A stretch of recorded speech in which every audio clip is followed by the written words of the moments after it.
अस्सलाम वालेकुम नाजरीन, आज 27 अक्टूबर 2021 है और नाजरीन आज की इस वीडियो में एक इंतहाई अहम तरीन मौजू के कई पहलुओं का जायज़ा लेने की कोशिश करेंगे। नाजरीन यकीनन आपके इल्म में है कि कल रात से या कल मगरिब से एक ऑडियो सोशल मीडिया पे सर्कुलेट कर रही है और नाजरीन उस ऑडियो में 3 शख्सियात गुफ्तगू करते हुए नज़र आते हैं। एक शख्सियत नईमुल हक साहब जो कि वज़ीर आज़म पाकिस्तान इमरान खान साहब के बहुत करीबी दोस्त रहे हैं। वो चूँकि इस दारे फ़ानी से कूच कर चुके हैं, इसलिए हमारी दुआ है कि अल्लाह पाक उन्हें गरी के रहमत करे। और इसके अलावा नाजरीन रेहाम खान साहिबा के साथ और बुशरा बीबी के साथ वज़ीर आज़म इमरान खान साहब का निकाह जिस आलिम दीन ने पढ़ाया था, जिनका नाम मुफ्ती सईद साहब हैं, वो भी इस ऑडियो में गुफ्तगू करते हुए नज़र आते हैं और एक तीसरी कोई खातून होती हैं। नाजरीन इंतहाई ज़ाती नौइयत के मामलात इस ऑडियो में डिस्कस किए गए हैं, जिस पे चंद मुखालिफिन इंतहाई खुशी का इजहार कर रहे हैं। नाजरीन उस ऑडियो का बहुत सारा कंटेंट ऐसा है जो कि मैं इस वीडियो में डेफिनेटली मौजूए बहस नहीं लाऊंगा और ना ही मैं इस किस्म की कोई सहाफ़त करता हूं और ना ही इस किस्म की सहाफ़त का मैं कभी कायल हूं कि ज़ाती नौइयत के मामलात इस तरह सरेआम डिस्कस किए जाएं। लेकिन 2-3 चीज़ें जो कि बताने की काबिल हैं, उसमें ये कि नईमुल हक साहब मरहूम कहते हैं कि मुझे किसी ने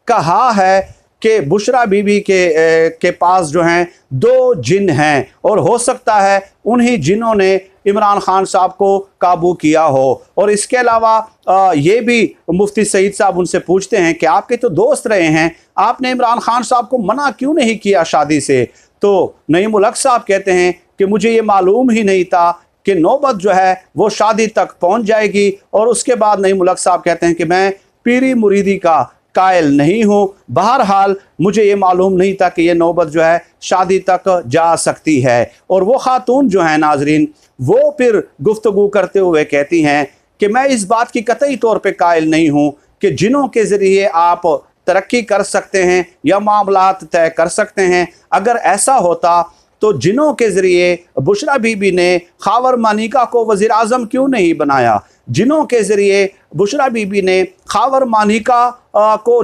चेयरमैन FBR क्यों नहीं बनाया? ये जो लोग जिनों के ज़रिए हमारे मामलात हल करते हैं, तो ये खुद अपने मामलात जो हैं जिनों के ज़रिए क्यों कर हल नहीं करते? ये उस खातून की गुफ्तगू है। इतना ही हिस्सा मैंने आपकी खिदमत में पेश करना था। अब नाजरीन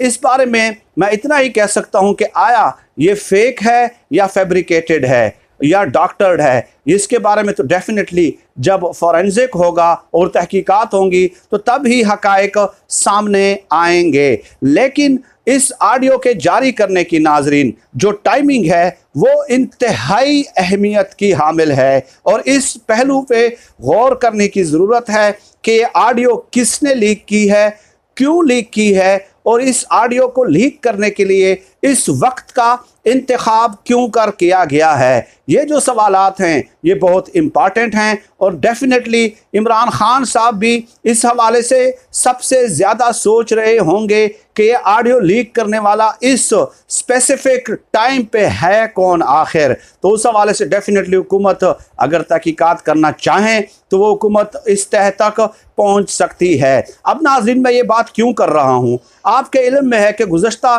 कई महीनों से सिविल मिलिट्री ताल्लुकात के हवाले से बातें की जा रही हैं कि सिविल मिलिट्री ताल्लुकात ख़राब हो चुके हैं। फिर DGISI की तकर्री में ताख़ीर हुई तो उस हवाले से भी चंद लोगों ने उम्मीदें बांधना शुरू कर दी कि आया ये ताल्लुकात किस करवट बैठते हैं। बल्कि कई लोगों ने ये उम्मीद बांध ली कि बस इमरान खान साहब का ये अक्टूबर का जो है आखिरी महीना है। तो आपको इल्म होगा कि कल जो है नए DGISI की तकर्री का नोटिफिकेशन जारी हो जाता है, उसके बाद ये ऑडियो आ जाती है। अब इस पहलू पे गौर करने की ज़रूरत है कि इस वक्त में कि जब उन्हें लगा, किसी को लगा कि ये मामलात बिल्कुल सेटल्ड हो गए हैं, जो हमने सोचा था वो नहीं हुआ, तो क्यों ना जो है एक बार फिर जो है दरार और रखना पैदा करने की कोशिश की जाए और एक ऐसा तासुर दिया जाए कि इमरान खान साहब ने जो ये ताख़ीर की है ये जिनों की वजह से की है। तो ये एक पहलू जो है वो मद्देनज़र रखना ज़रूरी है। दूसरा ये नाज़रीन के ऑडियो को देखकर मुझे ये लगता है, शायद आप मुझसे मुत्तफ़िक हों या ना हों, ये आपका अपना इस्तेकाक है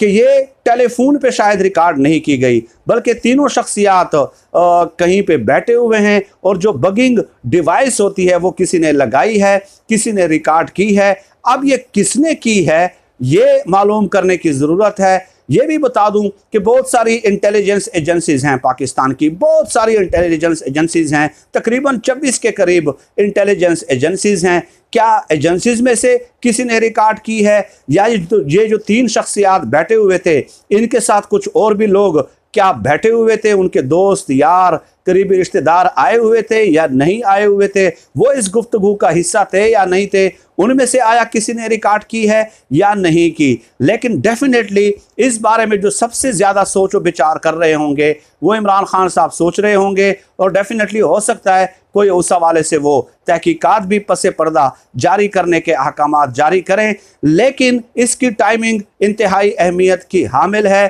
कौन है और क्या मकसद इस ऑडियो के लीक करने से हासिल करना चाह रहा है, पाकिस्तान की मौजूदा पॉलिटिकल सिनारियो और सियासी फ़िज़ा को मद्देनज़र रखते हुए ये जो शुबा है वो कई पहलुओं से आप डिस्कस कर सकते हैं, कई अतराफ जो हैं वो उंगलियां उठ सकती हैं और ये मामला जो है पेचीदा भी हो सकता है, क्योंकि कोई भी है इंटेलिजेंस एजेंसीज़ में से, अब आपके जहन में सिर्फ एक इंटेलिजेंस एजेंसी का नाम है जबकि मैं 26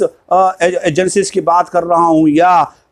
कोई हो सकता है कि इस खातून के कोई सियासी मुखालफत हो इमरान खान साहब के साथ, तो कोई भी या कोई सियासी जुमात जो इमरान खान साहब की मुखालिफ है वो इससे इस वक्त में क्या मकसद हासिल करना चाह रही है। ये कई जाविये थे जो मैंने आप लोगों की खिदमत में पेश कर दिए। अब डेफिनेटली मैं ये दावा नहीं कर सकता अपनी ज़ात में कि मैंने पूरी इसकी तहकीकात कर ली हैं और मैं पूरा तह तक पहुंच गया हूं कि ये कौन है, लेकिन जो मुमकिन पहलू थे वो मैंने आपकी खिदमत में डिस्कस करना ज़रूरी समझे। हमें किसी भी ऑडियो के जो मंदरजात होते हैं, जो चंद लोग जश्न मना रहे हैं और भंगड़े डाल रहे हैं, सिर्फ वो ऑडियो का कंटेंट बता देते हैं, लेकिन पॉलिटिकल जो डेवलपमेंट और फ़िज़ा आजकल कायम हो चुकी है उसके तनाजुर में वो उसका मुख्तलिफ आस्पेक्ट्स के लिहाज से क्रिटिकल एनालिसिस करते हुए नज़र नहीं आते। अब नाजरीन ये कि नईम मुल्क साहब ने इस ऑडियो में ये कहा कि मुझे किसी ने कहा है, यानी कतईयत के साथ जो इमरान खान साहब के इतने करीबी दोस्त रहे हैं